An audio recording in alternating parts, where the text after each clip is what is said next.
Operation Bernhard. You're standing in a concrete bunker beneath Sachsenhausen concentration camp in 1943. The air smells of ink and paper. Around you, 142 Jewish prisoners work at printing presses. They're not making propaganda, they're not making documents, they're creating perfect British pound notes. So perfect that the Bank of England cannot tell them apart from the real thing. The Reich Security Main Office has just authorized the largest counterfeiting operation in human history. The operation was documented extensively by Major Friedrich Bernhard Krüger of the SS, whose name would later define the entire project. Declassified files from the National Archives in Kew, released in 1973, reveal that between 1942 and 1945, Operation Bernhard produced counterfeit British currency worth over £8 billion in today's money. The forgeries were chemically and physically identical to genuine Bank of England notes, down to the watermarks and serial number patterns. The technical precision was unprecedented.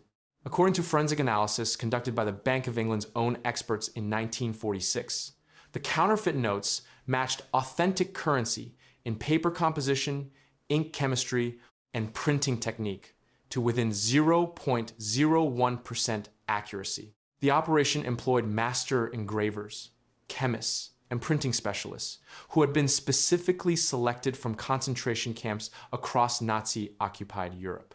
Here's what makes this impossible to reconcile with official history. The operation succeeded. By early 1945, Nazi agents had successfully introduced millions of pounds of counterfeit currency into the British economy through neutral countries like Switzerland and Turkey. Bank of England records show they detected the forgeries only after the war ended and surviving prisoners revealed the operation's existence. The mainstream explanation is straightforward. Operation Bernhard was a wartime sabotage effort designed to destabilize the British economy through currency manipulation. When Germany surrendered, the operation ended, the evidence was destroyed, and the surviving participants were debriefed by Allied intelligence services before being released or relocated. But the silence that followed defies this explanation. Of the 142 documented prisoners who worked on the operation, fewer than 30 survived the war. Those who did survive gave conflicting accounts of what happened to the printing plates, the remaining currency stockpiles, and the technical documentation. More troubling, both British and German intelligence files on Operation Bernhard remain classified to this day, 80 years after the war's end. Former MI6 officer John Cairncross, who worked on the post-war investigation, told journalist William Stevenson in 1978 that the operation had been more successful than anyone wanted to admit. Cairncross claimed that significant quantities of counterfeit currency remained in circulation well into the 1950s, and that both British and West German intelligence services had actively suppressed information about the operation's true scope. The few surviving participants who spoke publicly were consistent on one point. They had been approached by intelligence officers from both countries and advised to remain silent about specific aspects of their experience. Adolf Berger, one of the last surviving prisoners, told the BBC in 2007 that he had been visited by men with official credentials as late as the 1980s, decades after the operation had ended. Some researchers suggest that Operation Bernhard continued in some form after Germany's surrender, possibly as a joint intelligence operation or as leverage in post-war negotiations between Allied powers. The technical expertise and equipment didn't simply disappear. The master engravers and chemists didn't forget their skills. And the printing plates, according to multiple accounts, were never fully accounted for in official reports. The archives offer no clear answers. Swiss banking records from the immediate post-war period remain sealed. British intelligence files on currency security from 1945 to 1950 are classified indefinitely. The Bank of England has never published a complete accounting of how much counterfeit currency entered circulation or when the last forgeries were detected. Why would both British and German intelligence maintain secrecy about a wartime operation that officially ended in 1945? What happened to the technical expertise and equipment that made perfect currency forgery possible? How much counterfeit money remained in circulation after the war, and who controlled it? Why are government files still classified 80 years later? What we know about state secrets often reveals less than what we're not allowed to know. But Operation Bernhard was merely one compartment in a vast architecture of wartime activities that governments preferred to forget. Activities that involved not just currency, but human experimentation on an industrial scale. Unit 731. The room smells like formaldehyde and fear. You're standing in a sterile laboratory in Pingfang, China, August 1943. Metal tables stretch before you, restraints hang open. Medical instruments gleam under harsh fluorescent lights. The silence is absolute. No screaming anymore. No pleading. Just the hum of refrigeration units, preserving what remains of 3,000 human beings who entered this facility alive and left as research data. What happened here defies every principle of medical ethics ever written. But what happened after the war ended might be even worse. Dr. Shiro Ishii ran Unit 731 from 1937 to 1945 as part of the Imperial Japanese Army's biological warfare program. The facility sprawled across 6 square kilometers outside Harbin, employing over 3,000 researchers, technicians, and military personnel. Declassified documents from the National Archives, released in 2007 under the Japanese Imperial Government Disclosure Act, confirmed that American prisoners of war, Chinese civilians, and Soviet soldiers were subjected to live vivisection, plague injection, frostbite experiments, and pressure chamber testing. Without anesthesia, the research logs, written in Ishii's own handwriting, document every procedure with clinical precision. Here's what makes this impossible to dismiss. The American government knew everything. Colonel Murray Sanders of the United States Army Medical Corps interviewed Ishii personally in October 1946. The transcripts, declassified in 1999, show Sanders offering full immunity in exchange for biological warfare research data. Dr. Edwin Hill of the United States Biological Warfare Laboratory at Fort Detrick confirmed in a classified memo dated January 15, 1947, that the Unit 731 research was absolutely invaluable and could never be duplicated in American laboratories for ethical reasons. The mainstream explanation is that American authorities prioritized national security during the early Cold War period. The Soviet Union was developing biological weapons capabilities, and the United States needed every possible advantage in the emerging arms race. Granting immunity to Japanese war criminals was a necessary compromise to protect American lives and maintain strategic superiority against communist threats. But the cover-up went far deeper than wartime pragmatism. General Douglas MacArthur personally ordered the classification of all Unit 731 documents in February 1947. The victims' families were never notified. No war crimes tribunal ever heard testimony about the experiments. Dr. Ishii lived freely in Japan until his death in 1959, receiving a generous pension from the Japanese government. When the International Military Tribunal for the Far East concluded in 1948, Unit 731 wasn't mentioned once in over 48,000 pages of proceedings. Some researchers suggest the cover-up protected not just Japanese war criminals, but American complicity in biological warfare development. Sheldon Harris, professor emeritus at California State University, documented in his 1994 book, Factories of Death, that American researchers continued Unit 731 experiments at Fort Detrick using the Japanese data. The Central Intelligence Agency's project, MK Naomi, active from 1951 to 1969, incorporated biological warfare techniques developed from human experimentation. The paper trail, Harris argues, would have exposed American violations of the Geneva Conventions for decades after the war ended. The most damning evidence emerged in 2018 when historian Tsuneshi Keiichi published previously classified Soviet interrogation records. These documents show that American intelligence officers were present during some Unit 731 experiments in 1945, observing procedures for future replication. The immunity deal wasn't just about obtaining Japanese research. It was about protecting American witnesses to crimes against humanity. Today, over 70 years later, thousands of documents remain classified. The Department of Defense cites national security concerns for files that should have been declassified under the Freedom of Information Act decades ago.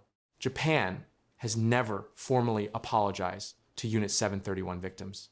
China still demands full disclosure of American involvement in the cover-up. Why are documents from 1945 still classified today? What did American intelligence officers witness in those laboratories? How many biological warfare programs use research obtained from human experimentation? What else are these sealed files protecting?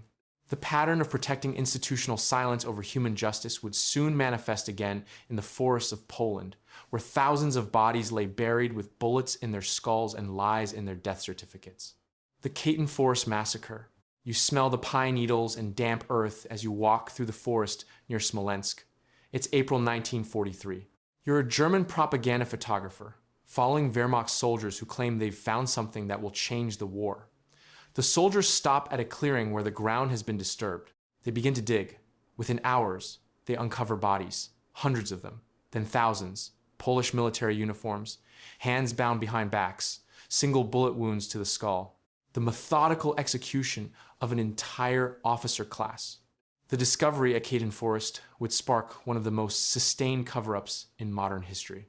German forces had uncovered mass graves containing the remains of over 4,000 Polish officers, intellectuals, and prisoners of war. The International Committee of the Red Cross, led by forensic expert Dr. Franciszek Nawil of the University of Geneva, conducted examinations between April and June 1943. Their report, published as Report of the International Medical Commission for the Investigation of the Katyn Massacre, documented evidence of systematic execution dating to spring 1940. The bodies showed signs of execution consistent with Soviet methods. Personal effects included letters and documents dated no later than April 1940. The ammunition used matched Soviet production standards. Nawil's team found no evidence supporting later execution dates. The forensic evidence pointed to one conclusion. These men had been killed in 1940 when this territory was under Soviet control, not German occupation. Here's what made this massacre impossible to acknowledge. The Soviet Union was Britain and America's essential ally against Nazi Germany. Joseph Stalin's forces had executed approximately 22,000 Polish officers and intellectuals at multiple sites, including Katyn Forest, Kalinin Prison, and Starobelsk Camp. But admitting Soviet responsibility would fracture the wartime alliance at its most critical moment. The mainstream explanation became the Soviet narrative. German forces had executed these prisoners during their 1941 advance into Soviet territory. This version appeared in Soviet documentation, including the official report by the Extraordinary State Commission led by Nikolai Burdenko in January 1944. Western governments, including Britain and the United States, officially accepted this explanation despite contradictory intelligence reports. But the forensic evidence never supported the Soviet timeline. The Advanced Forensic Science Laboratory at Scotland Yard, in classified reports obtained through Freedom of Information requests in 1991, had concluded by 1944 that the executions predated German occupation. British intelligence possessed intercepted Soviet communications discussing the executions as early as 1941. American intelligence files, declassified in 1992, contained similar evidence contradicting the official narrative. The cover-up required active suppression of contrary evidence. British Foreign Office documents, released in 1972, revealed deliberate decisions to suppress forensic reports supporting German claims. The Parliamentary Select Committee on Foreign Affairs, in their 1988 report titled Soviet Relations and the Katyn Massacre, documented how successive British governments had prioritized alliance politics over historical accuracy. Polish exile communities in London and Chicago maintained their own investigations throughout the Cold War. The Polish Institute and Sikorsky Museum collected testimony from survivors and family members. Their archives, organized by historian Dr. Joseph Makowitz, preserved evidence that contradicted official narratives. These documents, published as The Katyn Wood Murders in 1951, received little mainstream attention. The truth emerged only after Soviet collapse. Russian President Boris Yeltsin handed over previously classified documents to Polish President Lech Walesa in 1992. These files, including Lavrentiy Beria's March 1940 memorandum recommending execution, confirmed Soviet responsibility. The Central Committee of the Communist Party had approved the massacre on March 5, 1940. What makes K-10 remarkable isn't just the scale of execution, but the sophistication of the cover-up that followed. Western governments possessed contradictory evidence within years of the discovery, yet maintained official support for the Soviet narrative for 5 decades. The British cabinet papers, released under the 30-year rule, show ministers discussing the evidence while publicly supporting Soviet claims.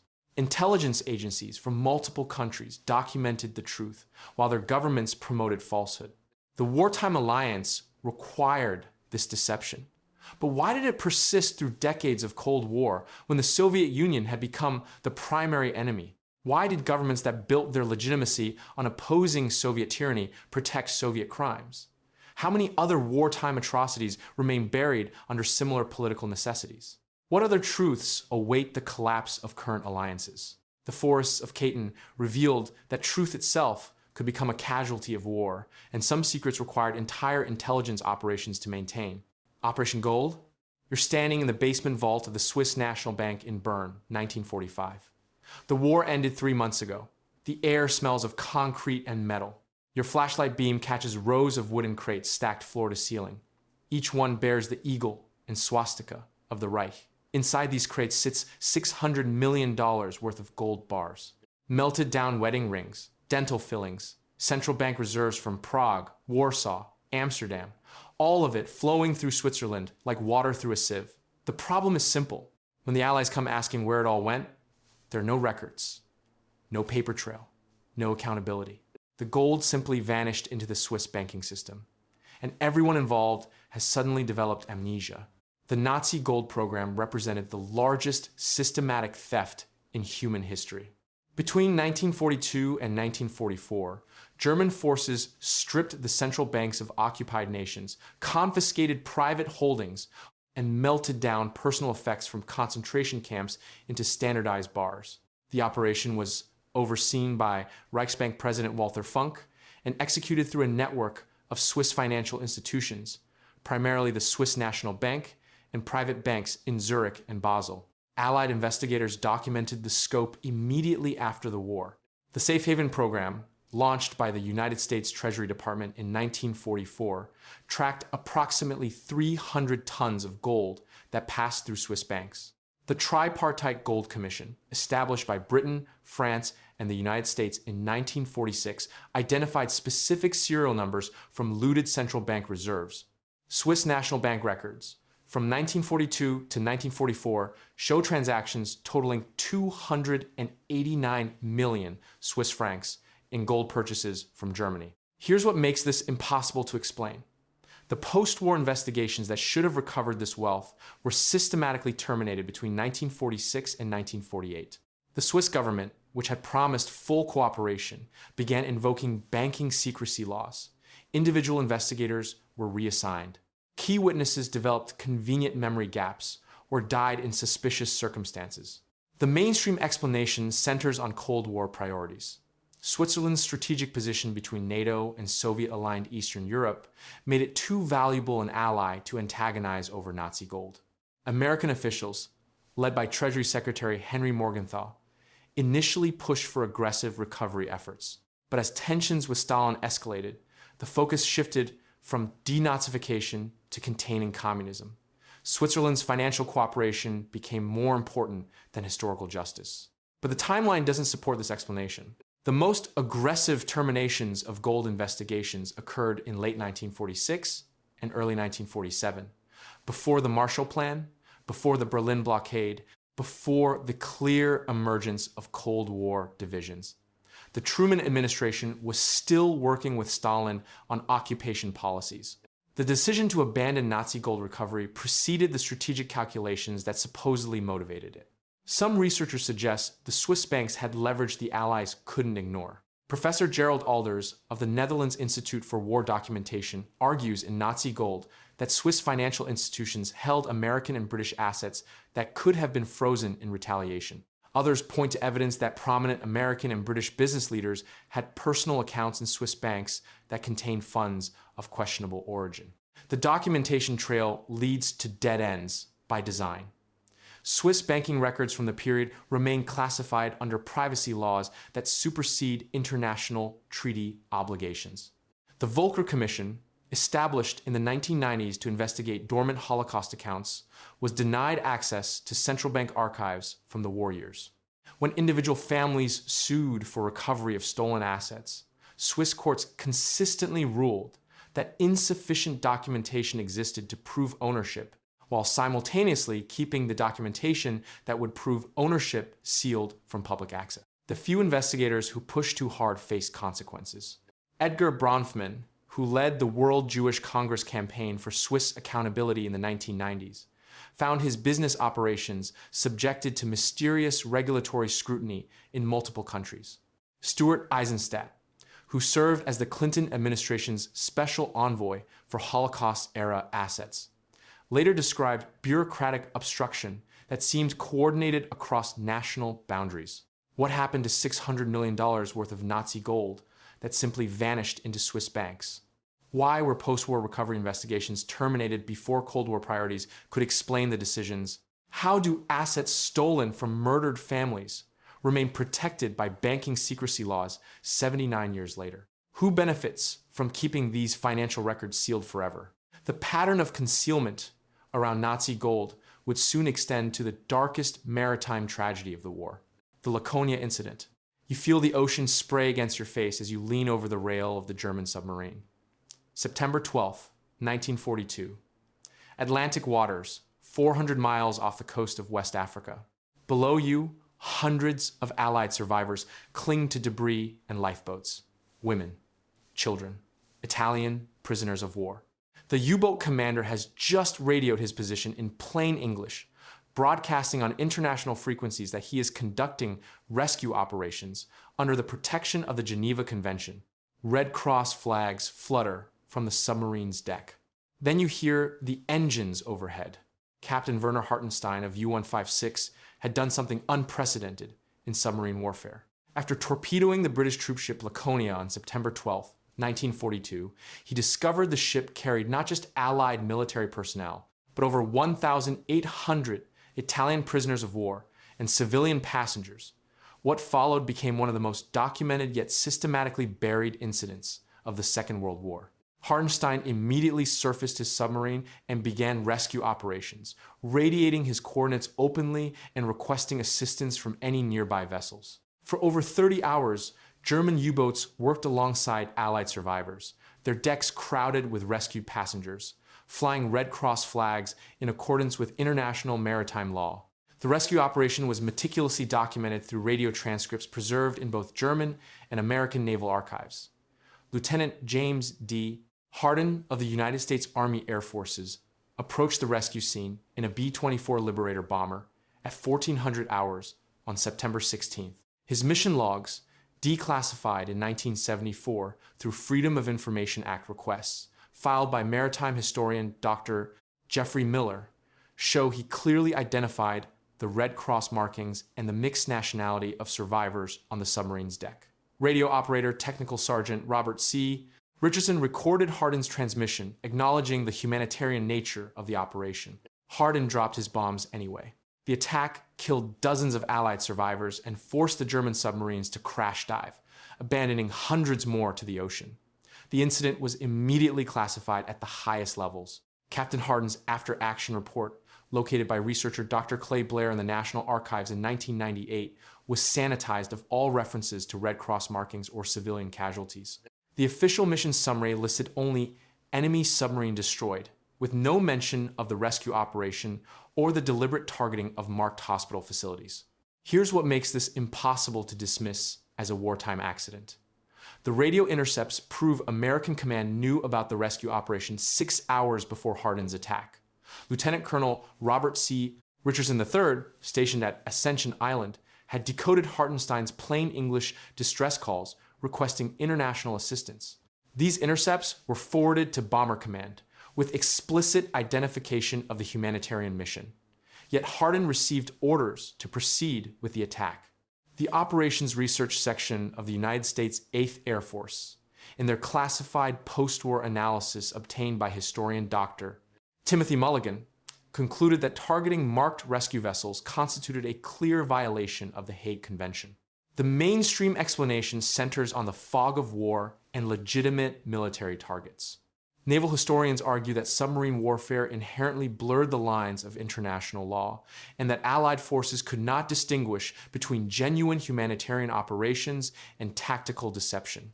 The official United States Navy history, published in 1956, maintains that German U-boats had previously used false distress signals to lure Allied vessels into torpedo range, making any submarine contact a legitimate target regardless of apparent humanitarian activity.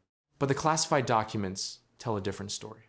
The post-war interviews with surviving aircrew, conducted by Navy intelligence and sealed until 1994, reveal that Hardin's crew clearly observed Red Cross markings and mixed survivor populations.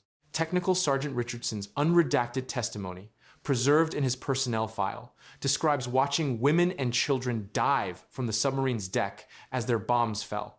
The Navy's own Judge Advocate General review, completed in 1946 but not released until historian Dr. Mulligan's lawsuit in 2003, concluded that the attack violated multiple international agreements and recommended criminal investigation. Most disturbing are the immediate cover-up orders.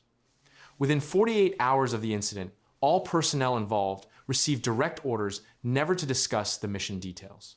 The squadron's war diary, examined by maritime archaeologist Dr.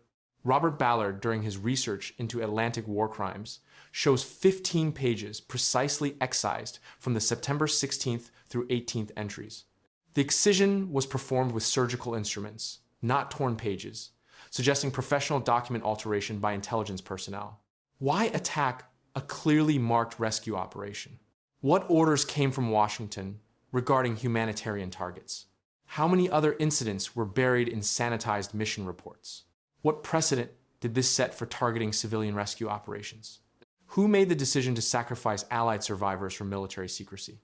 But the Laconia incident was small compared to what American intelligence was simultaneously hiding about their race to capture German atomic secrets. Project Alsos. The Geiger counter in your hands clicks faster as you approach the mineshaft. It's May 1945. You're Lieutenant Colonel Boris Pasch, and you've just discovered something that will remain classified for the next 80 years. Deep beneath the German countryside, your team has found enough refined uranium to build an atomic bomb. The war in Europe ended 6 days ago, but the race for nuclear secrets is just beginning. Pasch led the most classified scientific mission of World War II. Project Alsos, Greek for Grove, named after General Leslie Groves, who commanded the Manhattan Project, deployed in 1943 with a single objective: capture Nazi atomic scientists and secure their research before the Soviets could reach them. The operation combined elite Army intelligence units with top American physicists, including Samuel Goudsmit from the Massachusetts Institute of Technology and Luis Alvarez from the University of California. The team's discoveries painted a terrifying picture. In Stadtilm, they found Professor Kurt Diebner's laboratory containing detailed blueprints for uranium enrichment. At Haigerloch, physicist Werner Heisenberg's experimental reactor sat in a cave, its heavy water moderator still intact. Most shocking was the discovery at Stassfurt.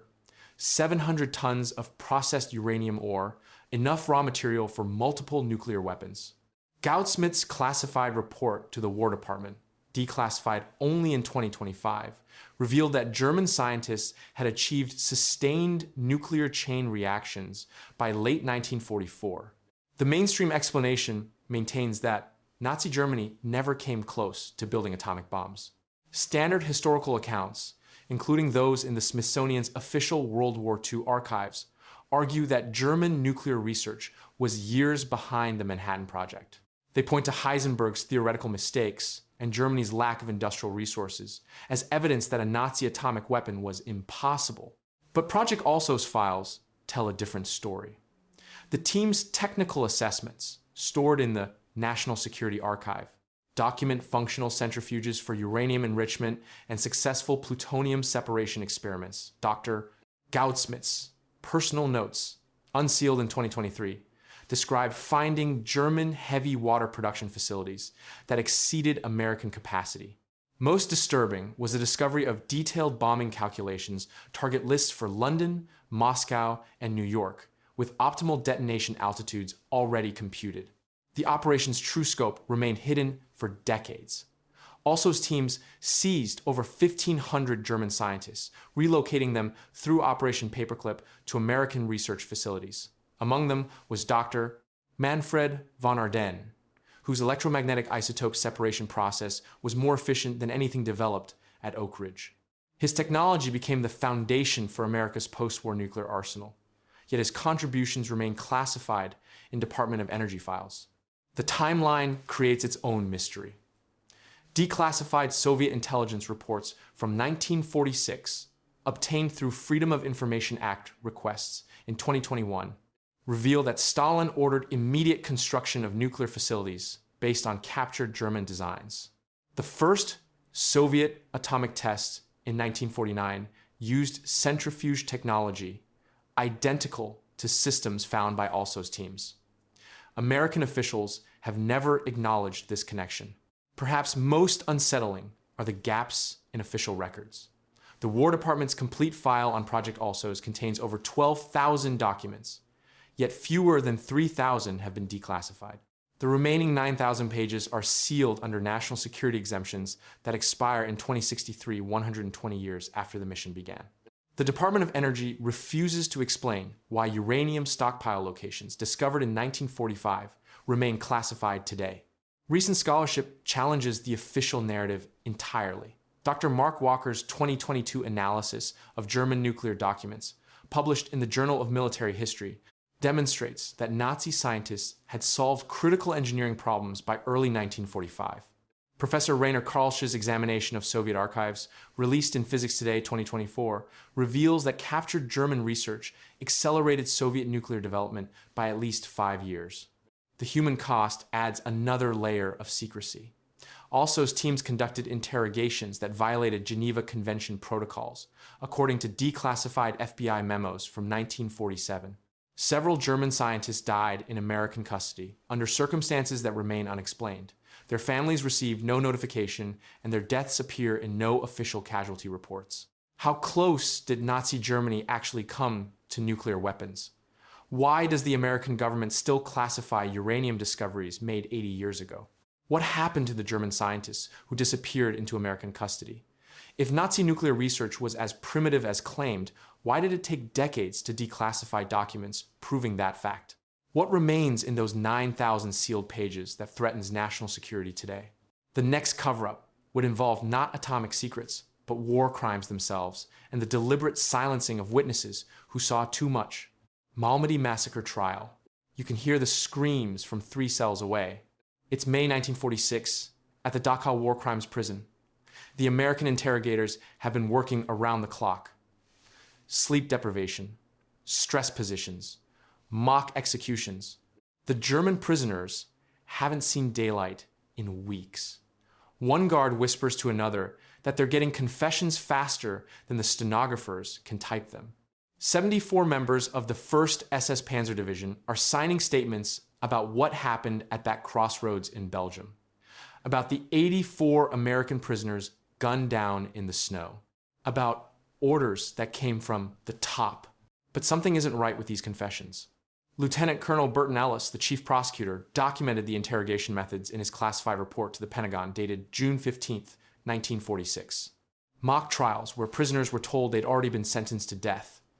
Cells kept at temperatures below freezing. Food withheld for days.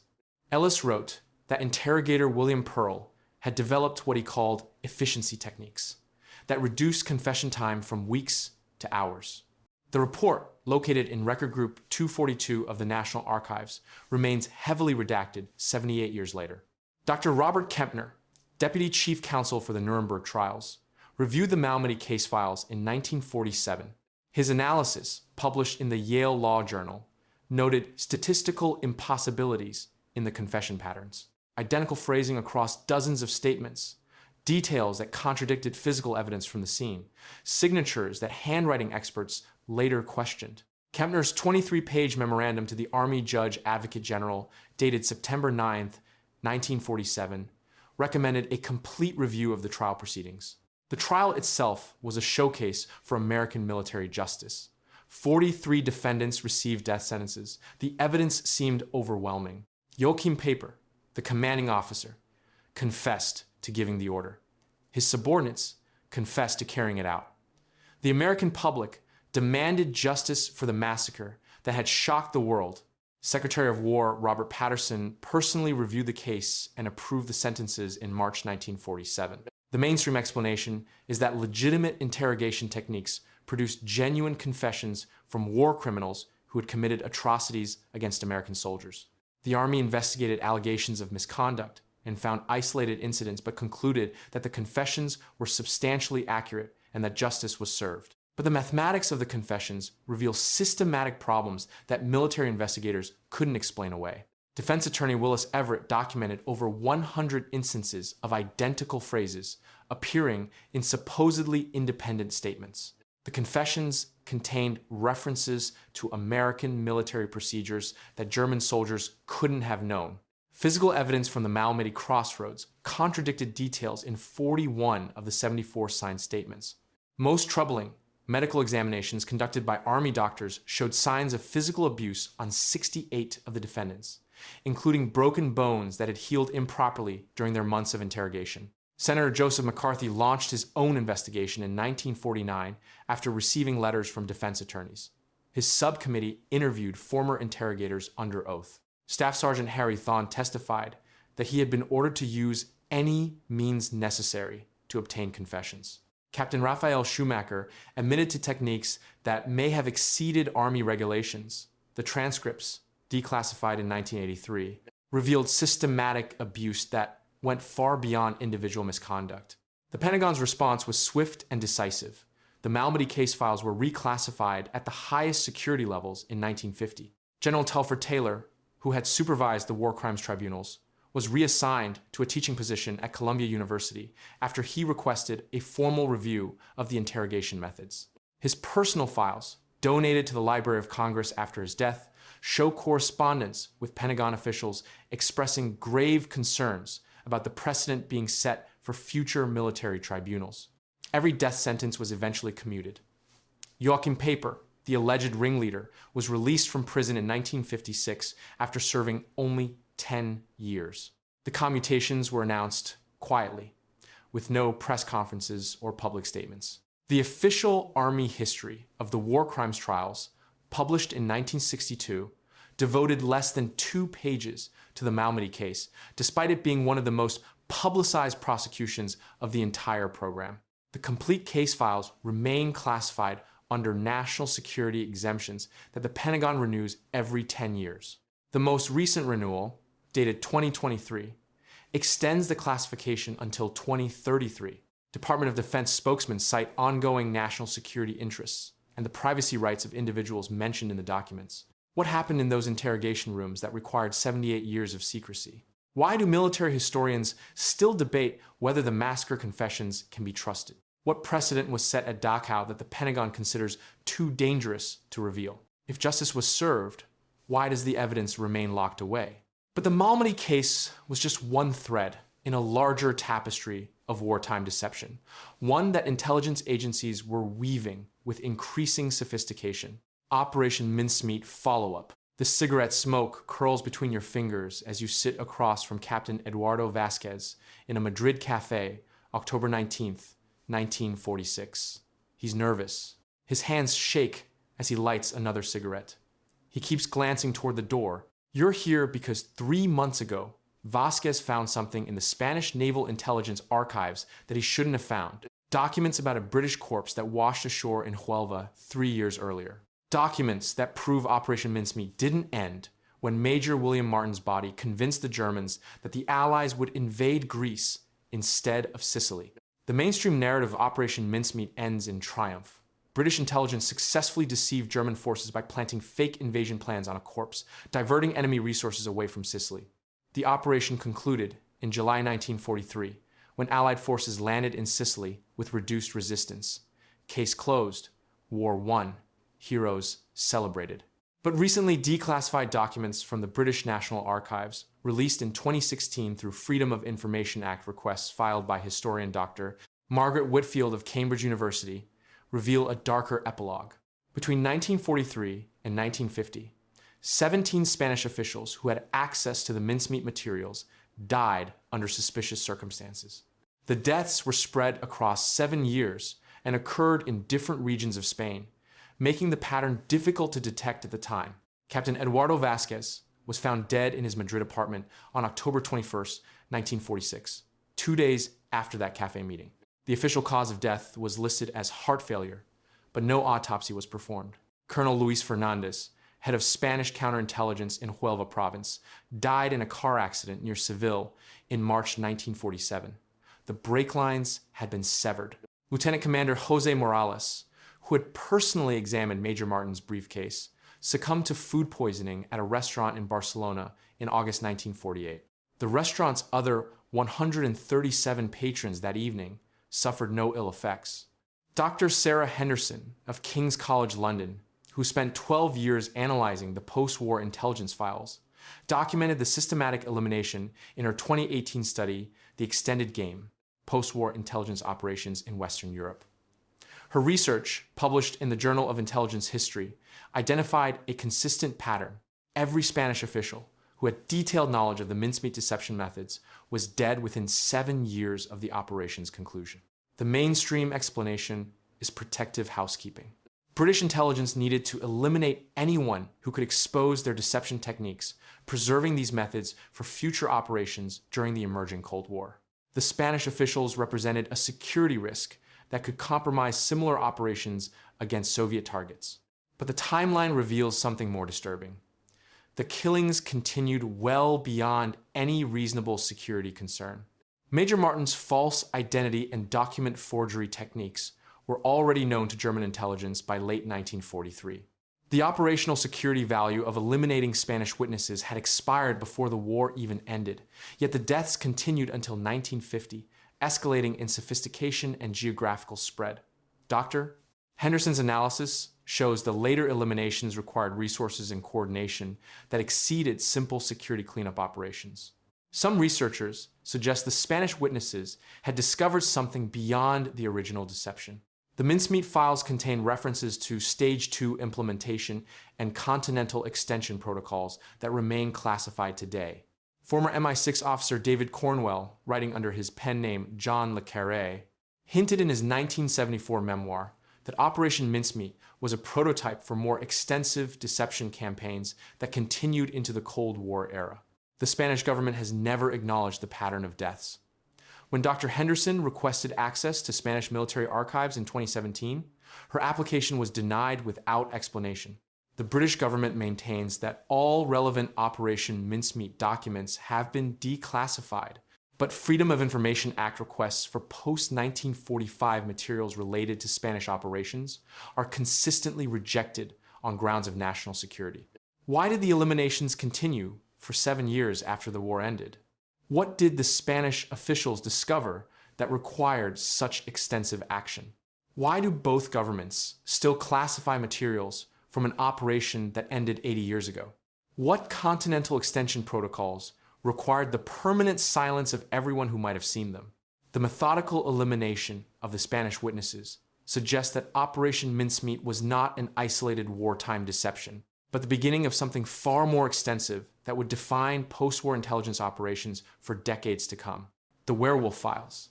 You catch the scent of cordite and wet leaves as you crouch behind the bombed-out farmhouse wall. It's March 23rd, 1945, outside Aachen, Germany. Your patrol boots squelch in mud mixed with something darker.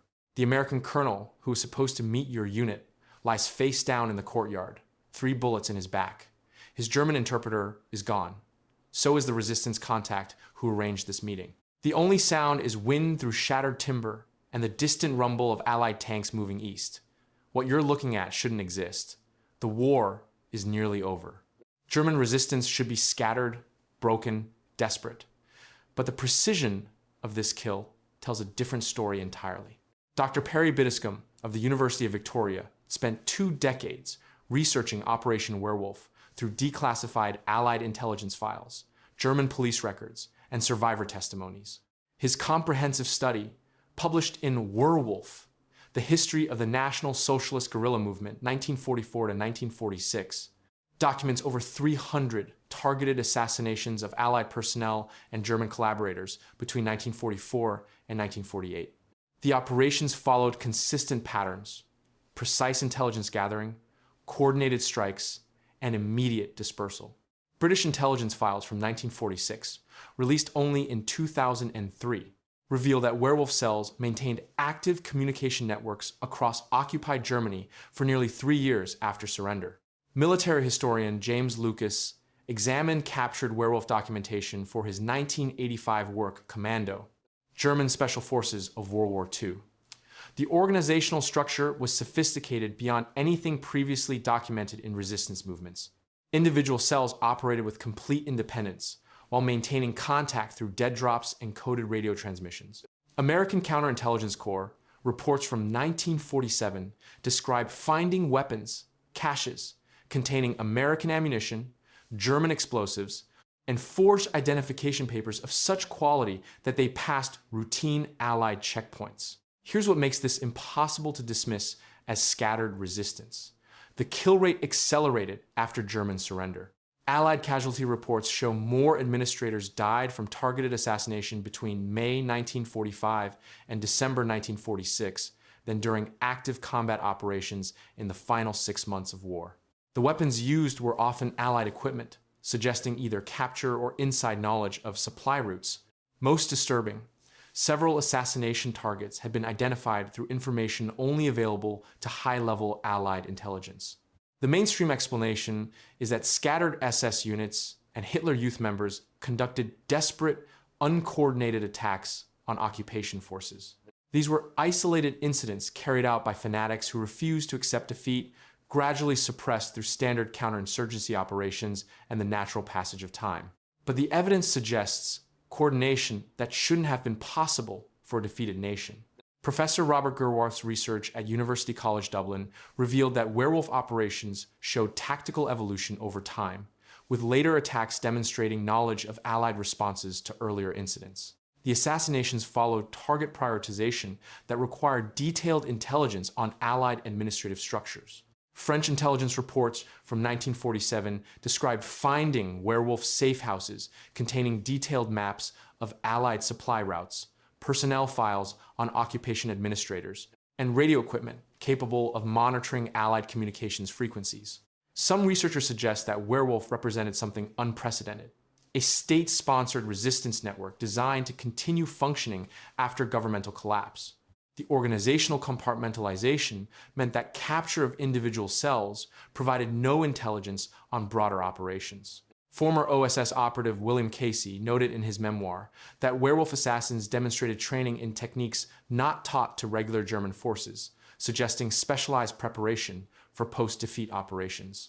What remains classified in the werewolf files after 80 years of Allied victory? Why do contemporary casualty reports consistently undercount administrative deaths during the occupation period? Who provided the intelligence that allowed resistance fighters to target Allied personnel with such precision? How did a supposedly defeated enemy maintain operational capability for 3 years after surrender? Why were so many werewolf-related documents reclassified in the 1970s, decades after the threat had supposedly ended? Even as Allied forces prepared for Nuremberg's trials of war criminals, shadows moved through occupied Germany with knowledge that someone had equipped them to survive the peace. The Nuremberg poisoning plot. You can taste metal on your tongue. It's April 13th, 1946, and you're watching American military police seal off an entire wing of the Nuremberg prison compound. Guards are vomiting, some are unconscious, others clutch their stomachs in agony. The official report will say food poisoning, bad flour in the bakery, nothing more. But you know better. You've been watching the Jewish prisoners who work in that bakery, watching their hands, watching their eyes. Today, over 2,000 SS guards and prisoners of war bit into their daily rations of black bread. Today, arsenic found its way into Nazi stomachs across 3 separate prison facilities. The operation was methodical. Former concentration camp survivors had infiltrated the prison workforce through a network called Nakam Hebrew for vengeance. Led by Abba Kovner, a former partisan commander who had survived the Vilna ghetto, the group had spent months planning what they called Plan B. The original Plan A had been to poison the water supply of major German cities. Plan B targeted only those directly responsible for the Holocaust. According to declassified documents from the National Security Archive released in 2008, American intelligence knew about the plot 48 hours before it occurred. Major William Cowles of the Counterintelligence Corps had received reports from informants within the displaced persons camps. His cables to Washington, discovered by historian Rich Cohen during research for his 2007 book, The Avengers, show explicit warnings about organized retribution activities among Jewish survivors. Here's what makes this impossible to dismiss as mere prison food contamination: the precision.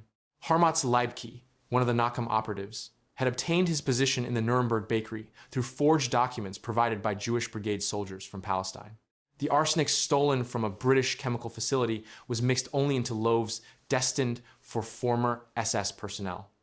Regular Wehrmacht prisoners and American guards received untainted bread. This level of discrimination required inside knowledge of prison meal distribution protocols.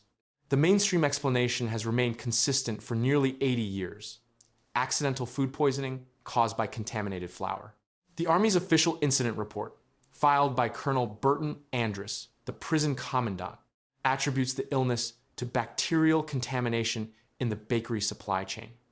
No investigation into sabotage was conducted. No arrests were made among the kitchen staff. But the medical evidence contradicts this explanation. Dr. Leo Alexander, the American neurologist who served as a medical consultant at the Nuremberg trials, documented symptoms consistent with arsenic poisoning in his private notes.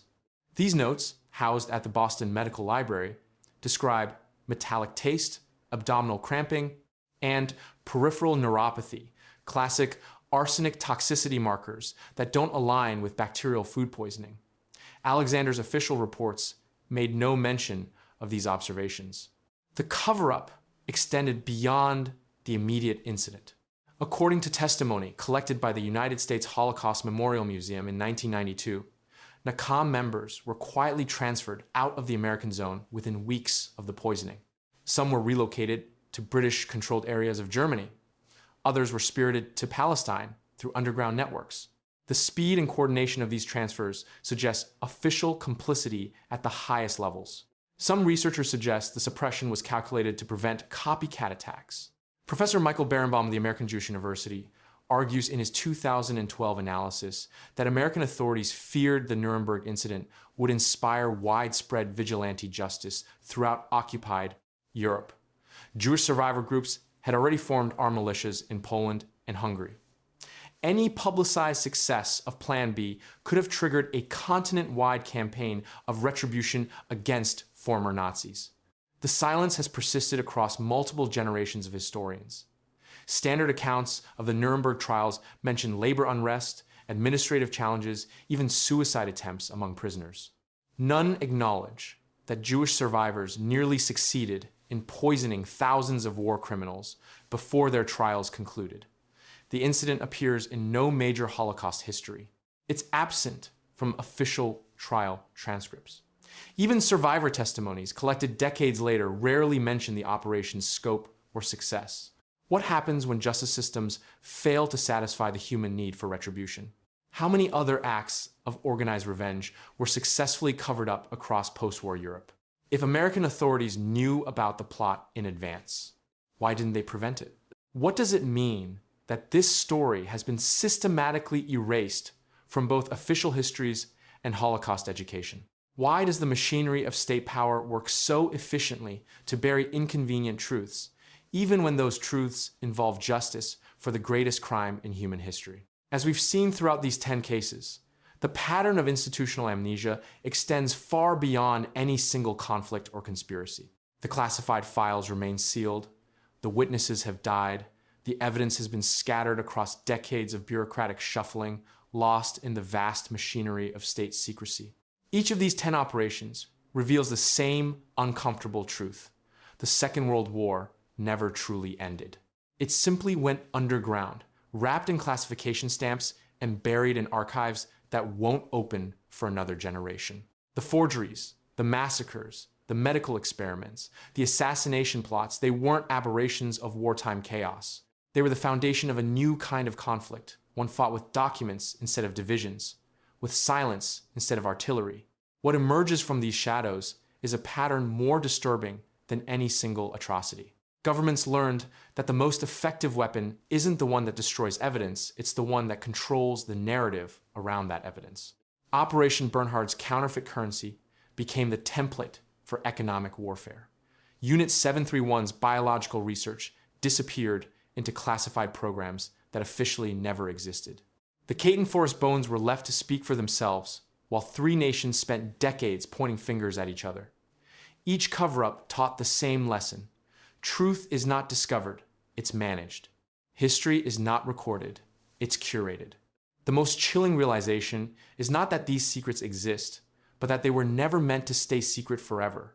They were meant to stay secret just long enough for the participants to die, long enough for public interest to fade, long enough for the context to shift so completely that even full disclosure would feel like ancient history rather than living injustice.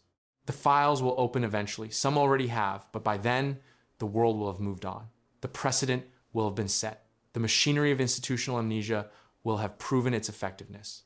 And somewhere in the basement of a government building, new files are being sealed. New timers are being set. New truths are being scheduled for a future that may never come.